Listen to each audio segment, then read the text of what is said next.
دوستان رسیدیم ریوا. اینجا چه خونه های قشنگی هستش. اینجا دیگه اکثرا خونه ویلاییه.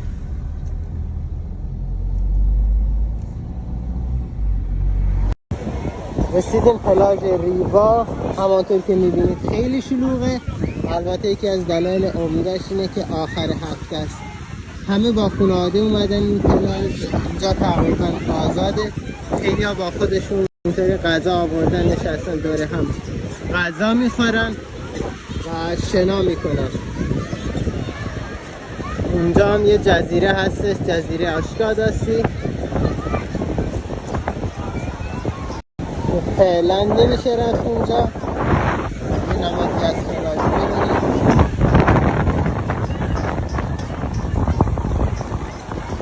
البته که این قسمت هم بوفه هستش، هر چیز خاصی میتونید بخرید. دوستان کوچولو رو ببینید چه کیفی میکنه برای خودش. تو شن و ماسه ها خوابیده.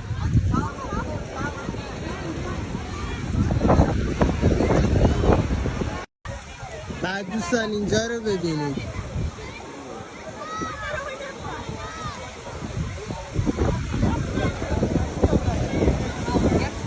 چقدر قشنگ. مرحبا ببینید. نستانید.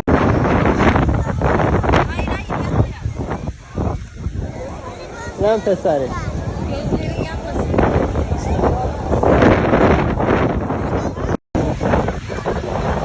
اینجا رو نگاه. بچه‌شو ترک کنه.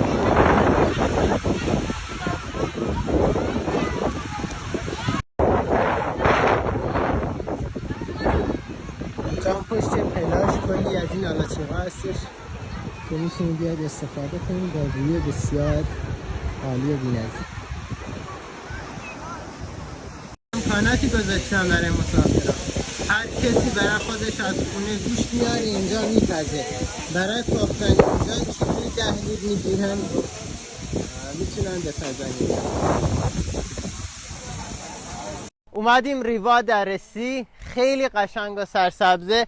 از این خونه ها هستش رو آبه که حرکت میکنه این بر اون بر میره.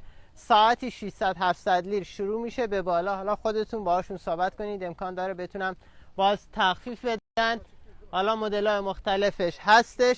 برای شب تا صبح، 7 شب تا 10 صبح با شام و صبحونه 1600 لیره. بازم خودتون میتونید تخفیف بگیرید یا میتونید یک روزه هم اجاره کنید صبح تا شب همون 1600. این دریاچه مانند ریوا واقعا خوشگله. عروس اومدن اینجا عکس بگیرید.